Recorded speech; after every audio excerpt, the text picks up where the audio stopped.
Baghdad एक ऐसी सरजमीन थी जहां हर गली में इल्म के आसार और हर ईंट में गहरे राज छुपे हुए थे। दुनिया भर के सियासी, इल्मी और फलसफी लोग बगदाद को अपना मरकज मानते थे। यहाँ से फारिग शुद्धा लोग माशरे में एक अलग मकाम रखते थे। इस शहर में एक मुमताज फलसफी और मुंसिफ काजी नोमान का नाम शोहरत की बुलंदियों पर था। हर मसले में उनकी राय को बहुत अहमियत दी जाती थी और कोई भी फैसला उनके हुक्म के बगैर नाकाबिल कबूल होता था। बगदाद की एक कदीम गली में काजी नोमान की एक छोटी सी दरसगाह थी जहां लोग इल्म और फलसफा सीखने आते थे। आज काजी नोमान ने एक अहम फैसला किया था। वो चाहते थे कि अपने 4 शागिर्दों के इल्म और हिकमत की गहराई को नापे। उनके नज़दीक ये इम्तिहान न सिर्फ उनकी जहानत और काबिलियत का इम्तिहान था, बल्कि उनकी सलाहियतों को मुआशरती खिदमत के लिए बेहतर तौर पर तैयार करने का मौका भी था। कमरे में संजीदगी छाई हुई थी और शागिर्द अपनी नशिस्तों पर गहरे गौर व फिक्र में मुब्तला थे। काजी नौमान ने सवालात के जरिए न सिर्फ उनके इल्म को जांचने का फैसला किया, बल्कि उनके किरदार की गहराई को भी परखना चाहा। कमरे में गूंजते मकालमे जिंदगी के हकीकी मानी की परतें खोलने लगे और हर जवाब एक नई कहानी का दरवाजा खोलता चला गया। कादी नौमान ने अपने शागिर्दों के सामने एक अजीब और पेचीदा मुकदमा पेश किया। किस्सा यूं था कि एक शख्स ने मेहमानों के लिए खीर तैयार की जो खुशबू और जायके में लाजवाब थी, मगर बदकिस्मती से वही खीर मेहमानों की मौत का सबब बन गई। तहकीकात से मालूम हुआ कि दूध लाते वक्त मुलाजिम ने एक चील के पंजों में फंसे सांप को देखा था और इस सांप के मुंह से जहर के चंद कतरे दूध में गिर गए थे। कादी ने शागिर्दों की तरफ गौर से देखा और कहा, यह मुकदमा सिर्फ हादसे की नौयत का नहीं, बल्कि इंसाफ, नीयत और जिम्मेदारी के उसूलों पर मबनी है। गौर करो, कसूर किसका है? क्या मालिक जिम्मेदार है, मुलाजिम, या ये महज तकदीर का फैसला है? अपनी राय दलील के साथ पेश करो। शागिर्द संजीदगी से इस गैर मामूली वाक़ये पर सोचने लगे। हर एक अपनी बसीरत के मुताबिक जवाब देने के लिए तैयार था। पहला शागिर्द एतमाद के साथ खड़ा हुआ और कहा, यह मुलाजिम की गफलत का नतीजा है। अगर वो दूध के बर्तन को डांप कर लाता तो जहर के कतरे दूध में न गिरते। उसकी लापरवाही ने मासूम जानों को मौत के घाट उतारा, लिहाजा सजावार वही है।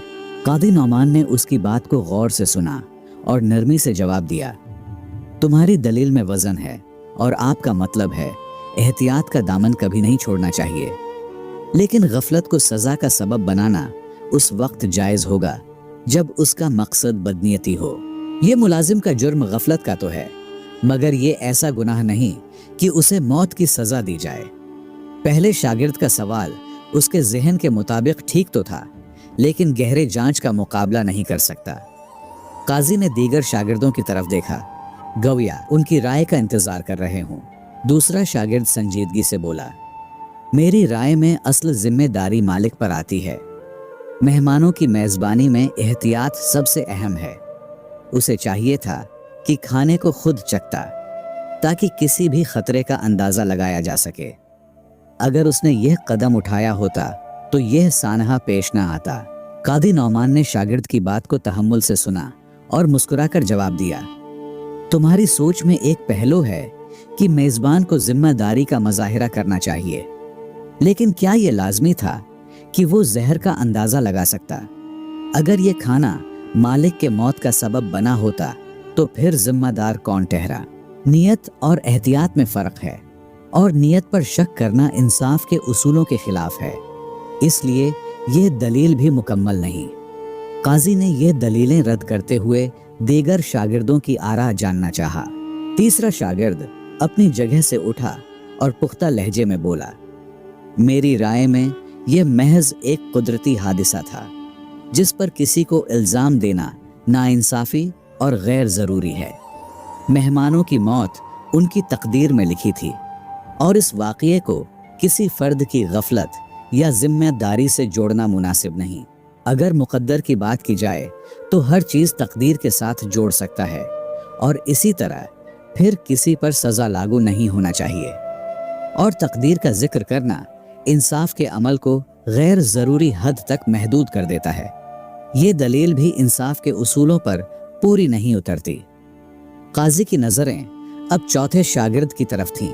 چوتھا شاگرد اپنی گہرے دلائل کے ساتھ آگے بڑھا اور آہستہ سے بولا، سب سے پہلے ہمیں یہ طے کرنا ہوگا کہ اس واقعے کا گواہ کون ہے۔ کس نے چیل کو سانپ لے جاتے دیکھا؟ کس نے دودھ میں زہر کے قطرے گرتے دیکھے؟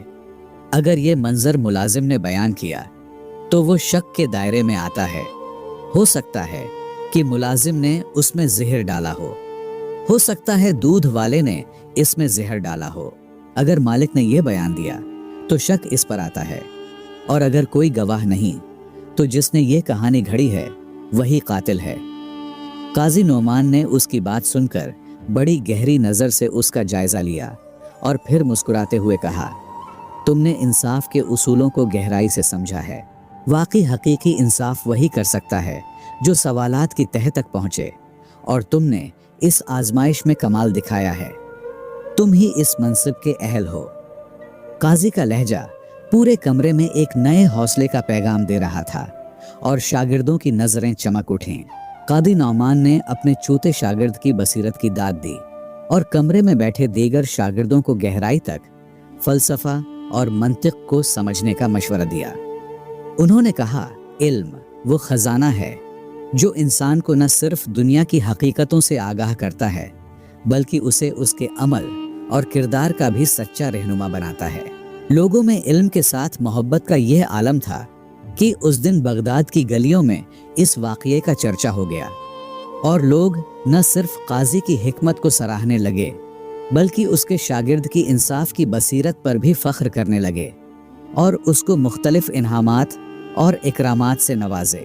جب قاضی نعمان بوڑھا ہوا تو اس نے اپنے قابل شاگرد کو اپنا جانشین بنایا۔